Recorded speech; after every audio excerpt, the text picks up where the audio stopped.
Hello friends, आप सभी का स्वागत है आपके अपने यूट्यूब चैनल ज्ञान स्टडी 93 पर। आज हम सीटेट परीक्षा के दृष्टिकोण से 30 महत्वपूर्ण ईवीएस के प्रश्नों पर चर्चा करने वाले हैं। तो आज के पहला प्रश्न है, बच्चों के द्वारा सब्जी बाजार से इकट्ठा की गई निम्नलिखित सामग्री में से उन्हें पहचाने जिनके भीतर बीज होते हैं। टमाटर, आलू, नाशपाती, चीकू, भिंडी, करेला, प्याज, खीरा। नाशपाती और चीकू, टमाटर, नाशपाती और चीकू, टमाटर, नाशपाती, चीकू, भिंडी, खीरा। टमाटर, नाशपाती, चीकू, भिंडी, करेला, खीरा। सही विकल्प है विकल्प 4, टमाटर, नाशपाती, चीकू, भिंडी, करेला, खीरा। अगला प्रश्न है, निम्नलिखित में से कौन सी विशेषता बरगद की पेड़ की जड़ों की नहीं है। जड़ें खंभों की तरह पेड़ को सहायता प्रदान करती हैं। जड़ें शाखाओं से नीचे लटकती हैं। इसमें जमीन के भीतर जड़ें होती हैं। जड़ें भोजन का भंडारण करती हैं। सही विकल्प है विकल्प 4, जड़ें भोजन का भंडारण करती हैं। ऑप्शन गलत है। अगला प्रश्न है, मानव के पेट में आमाशय रस की प्रकृति होती है और वह भोजन के पाचन में सहायता करता है। क्षारीय, उभयधर्मी, उदासीन, अम्लीय। इसका सही विकल्प है विकल्प 4, अम्लीय। अगला प्रश्न है, नीचे पौधों के बारे में बच्चों के कुछ सहज अनुभूत विचार दिए गए हैं। इनमें से कौन सा विचार वैज्ञानिक दृष्टि से ठीक है। घास पौधा नहीं है। कुछ सब्जियां फल होती हैं। बीज किसी पौधे का हिस्सा नहीं होते। गाजर और बंद गोभी पौधे नहीं हैं। इसका सही विकल्प है विकल्प नंबर 2, कुछ सब्जियां फल होती हैं। अगला प्रश्न है, वाष्पीकरण विषय पर बच्चों की विविध सोच का आकलन करने के लिए निम्नलिखित में से कौन सा प्रश्न एक नमूना हो सकता है। जल चक्र का आरेख बनाइए और उसे नामित कीजिए। जल चक्र के 5 लाभ लिखो। क्या होता यदि जल चक्र होता ही नहीं। जल चक्र के क्रम के सोपानों की सूची बनाइए। सही विकल्प है विकल्प नंबर 3, क्या होता यदि जल चक्र होता ही नहीं। अगला प्रश्न है, निम्नलिखित में से मच्छरों द्वारा फैलने वाले रोगों का समुच्चय कौन सा है। डेंगू, मलेरिया, चिकनगुनिया, मियादी बुखार, हैजा, chikungunya, malaria, HIV AIDS. Dengue, HIV AIDS, हैजा, डेंगू। सही विकल्प है विकल्प 1, डेंगू, मलेरिया, चिकनगुनिया। अगला प्रश्न है, किसी पशु के विषय में नीचे दिए गए विवरण को पढ़ें और उस पशु को पहचानिए। यह भालू जैसा दिखता है परंतु भालू नहीं है। यह दिन के लगभग 17 घंटे वृक्षों की शाखाओं से उल्टे लटक कर सोता है। यह जिस वृक्ष पर रहता है उसी की पत्तियां खाता है। यह लगभग 40 वर्षों तक जीवित रहता है। स्लॉथ, लंगूर, चिंपैंजी, पांडा। सही विकल्प है विकल्प ए, स्लॉथ। अगला प्रश्न है, पर्यावरण अध्ययन के संदर्भ में बोझ के बिना सीखना क्या बताता है। ईवीएस पाठ्यक्रम को आधा कम करने की जरूरत है। स्कूल बैग का कम वजन, ईवीएस पाठ्यपुस्तकों में अध्यापकों की कम संख्या, अवरोध का भार कम करने की जरूरत है। सही विकल्प है विकल्प 4, अवरोध का भार कम करने की जरूरत है। अगला प्रश्न है, महिलाएं पुरुषों की तुलना में कमजोर हैं। हैं। अंधविश्वास, मिथक, वैज्ञानिक तथ्य, रूढ़िवादी धारणा। सही विकल्प है विकल्प 2, मिथक। अगला प्रश्न है, भारत के किस क्षेत्र में स्थानांतरित खेती करने का प्रचलन है। दक्षिण पूर्वी क्षेत्र, उत्तर पूर्वी क्षेत्र, दक्षिणी पूर्वी क्षेत्र, उत्तर पश्चिमी क्षेत्र। सही विकल्प है विकल्प नंबर 2, उत्तर पूर्वी क्षेत्र। अगला प्रश्न है, गोलकोंडा किला किसने बनवाया। पल्लव राजवंश, चोल राजवंश, चालुक्य राजवंश, काकतीय राजवंश। सही विकल्प है विकल्प नंबर 4 काकतीय राजवंश। अगला प्रश्न है, एक विलेय की विघटन दर निर्भर करती है भार पर, दाब पर, सतह क्षेत्र पर, तापमान पर। सही विकल्प है विकल्प 3 सतह क्षेत्र पर। अगला प्रश्न है, ईवीएस शिक्षण अधिगम में कक्षा में प्राप्त अधिगम को विद्यालय के बाहर के जीवन से जोड़ने और इसे समृद्ध करने का तात्पर्य है। पाठचर्या से बाहर जाना, पाठ्य पुस्तकों से बाहर जाना, पूर्ण विद्यालय दृष्टिकोण, वैश्विक पर्यावरणीय मुद्दों और चिंताओं को पाठ्य पुस्तकों में लिंक करना। सही विकल्प है विकल्प नंबर 2 पाठ्य पुस्तकों से बाहर जाना। अगला प्रश्न है, निम्नलिखित में से कौन अंतरराष्ट्रीय ख्याति प्राप्त वेट लिफ्टर हैं? सुनीता विलियम्स, वछेंद्री पाल, सूरजमणि, कर्णम मल्लेश्वरी। सही विकल्प है विकल्प नंबर 4 कर्णम मल्लेश्वरी। अगला प्रश्न है, एनसीएफ 2005 के अनुसार निम्नलिखित में से क्या प्राथमिक स्तर पर पर्यावरण अध्ययन शिक्षण का उद्देश्य नहीं होना चाहिए? विशेषता प्राकृतिक पर्यावरण के प्रति बच्चे की जिज्ञासा और सृजनात्मकता को बढ़ावा देना, अवलोकन, वर्गीकरण और निष्कर्ष निकालने आदि प्रक्रियाओं के माध्यम से बुनियादी संज्ञानात्मक और गत्यात्मक कौशल प्राप्त करने के लिए खोजबीन से जुड़ी और हाथों से करने वाले कार्यों के में बच्चों को संलग्न करना, प्राकृतिक, सांस्कृतिक व सामाजिक पर्यावरण के बीच संबंधों को पहचानने व समझने में बच्चों को प्रशिक्षित करना, पर्यावरण समझ के द्वारा बच्चों में सटीक संख्यात्मक कौशलों का विकास करना। सही विकल्प है विकल्प नंबर 4 पर्यावरण समझ के द्वारा बच्चों में सटीक संख्यात्मक कौशलों का विकास करना। अगला प्रश्न है, निम्नलिखित में से क्या पर्यावरण अध्ययन के शिक्षक के लिए वांछनीय गतिविधि है?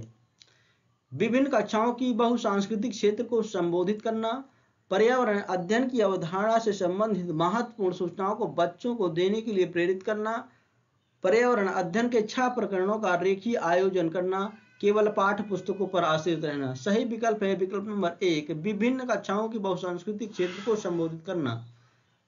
अगला प्रश्न है, नीचे दी गई सूची पर विचार कीजिए। कछुआ, घड़ियाल, कौवा, मछली, बतख। इस सूची में से निम्न में से कौन सा दूसरे से भिन्न है? मछली, कौवा, घड़ियाल, कछुआ। सही विकल्प है विकल्प नंबर 2 कौवा।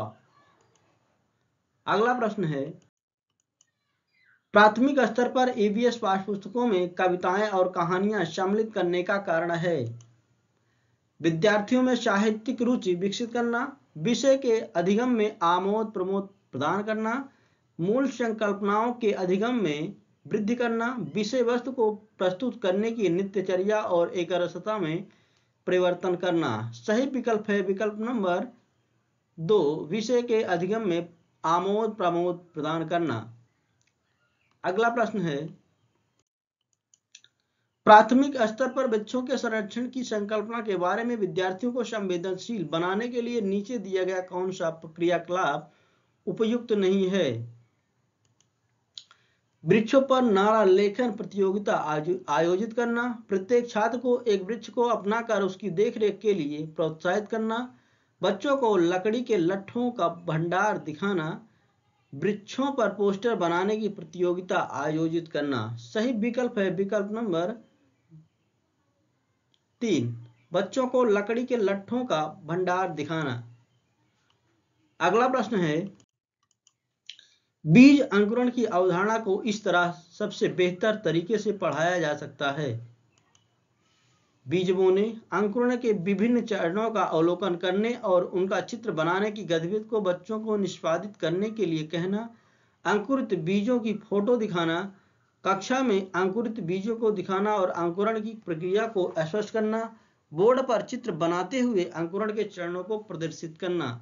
सही विकल्प है विकल्प नंबर 1 बीज बोने, अंकुरण के लिए विभिन्न चरणों का अवलोकन करने और उनका चित्र बनाने की गतिविधि को बच्चों को निष्पादित करने के लिए कहना। अगला प्रश्न है, पर्यावरण अध्ययन की कक्षा में बच्चों के व्यक्तिगत अनुभवों को महत्व देना शिक्षक को लाभ पहुंचाता है।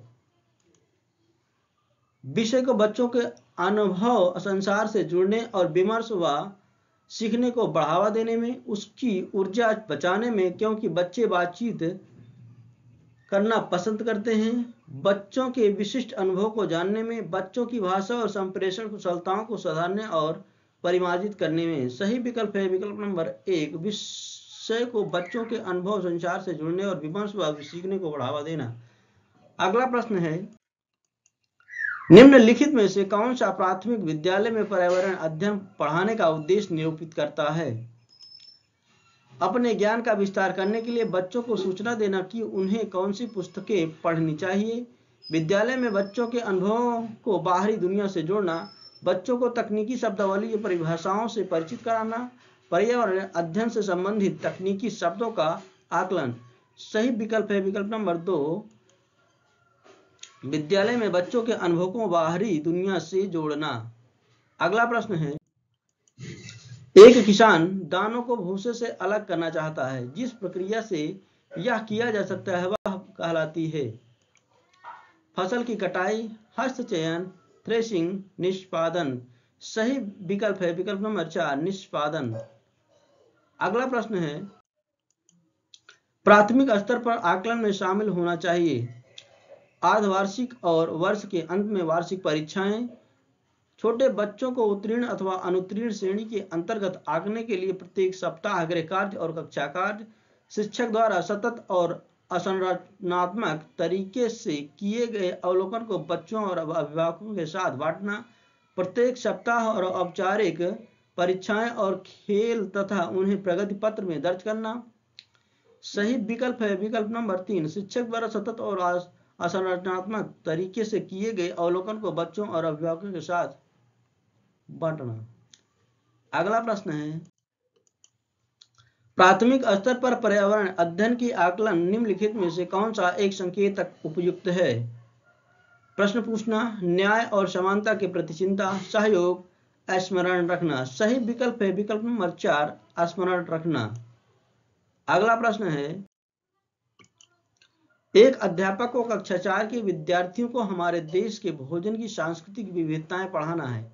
इस विषय को पढ़ाने के लिए सर्वोत्तम विधि निम्नलिखित में से क्या है? अपने देश के विभिन्न राज्यों के विभिन्न लोगों द्वारा खाए जाने वाले विविध भोजन के बारे में विद्यार्थियों को एक प्रोजेक्ट दें। विद्यार्थियों से पूछें कि उन्होंने क्या खाया है, उसके बाद चर्चा करें। विद्यार्थियों से कहें कि वे अपने परिवार के भोजन के बारे में सूचनाएं एकत्र करें। विभिन्न प्रकार की खाने की चीजों के चित्रों वाले फ्लैश कार्ड दिखाएं। सही विकल्प है विकल्प नंबर 1। अगला प्रश्न है, इस पौधे में पत्तियां हैं जिन्हें सब्जी की तरह प्रयोग में लाया जाता है। इसके बीजों से तेल प्राप्त किया जाता है। यह पौधा है नारियल, बंद गोभी, सरसों, पालक। सही विकल्प है विकल्प नंबर 3, सरसों। अगला प्रश्न है, प्राथमिक कक्षाओं के विद्यार्थियों को मानचित्र शिक्षण के लिए निम्नलिखित में से कौन सी युक्ति सर्वाधिक उपयुक्त प्रतीत होती है? शिक्षार्थियों को निर्देश देना कि वे घर से भारत का मानचित्र लेकर आएं। शिक्षार्थियों को एटलस दिखाना और विभिन्न स्थानों की स्थिति बताने के लिए कहना। शिक्षार्थियों की सहायता करना कि वे अपने ही संकेतों का उपयोग करते हुए अपने निकटतम परिवेश का मानचित्र बनाएं तथा वस्तुओं की सापेक्ष स्थिति और दिशा पर ध्यान केंद्रित करें। अध्यापक द्वारा श्यामपट्ट पर मानचित्र बनाना तथा शिक्षार्थियों को विभिन्न स्थानों की स्थिति बताने को कहना। सही विकल्प है विकल्प नंबर 3, शिक्षार्थियों की सहायता करना कि वे अपने ही संकेतों का उपयोग करते हुए अपने निकटतम परिवेश का मानचित्र बनाएं तथा वस्तुओं की सापेक्ष स्थिति और दिशा पर ध्यान केंद्रित करें। अगला प्रश्न है, यदि हम पक्षियों का अवलोकन करते हैं तो हम यह पाते हैं कि अधिकांश पक्षी अपनी गर्दन अत्यधिक हिलाते हैं। इसका कारण यह है कि इनके कान ढके होते हैं और वे उड़ सकते हैं। पक्षियों के 2 नेत्र होते हैं। इनके नेत्र 2 भिन्न भिन्न वस्तुओं को एक ही समय पर फोकस कर सकते हैं। अधिकांश पक्षियों के नेत्र स्थिर होते हैं और घूम नहीं सकते। सही विकल्प है विकल्प नंबर 4, अधिकांश पक्षियों के नेत्र स्थिर होते हैं और घूम नहीं सकते हैं। अगला प्रश्न है, निम्नलिखित में से हमारे देश के किस राज्य के अधिकतर लोग नारियल के तेल में पकी हुई समुद्री मछली खाना पसंद करते हैं? गोवा, जम्मू कश्मीर, बिहार, मिजोरम। सही उत्तर है विकल्प नंबर 1 गोवा। बस आज के लिए इतना दोस्तों। Thank you so much.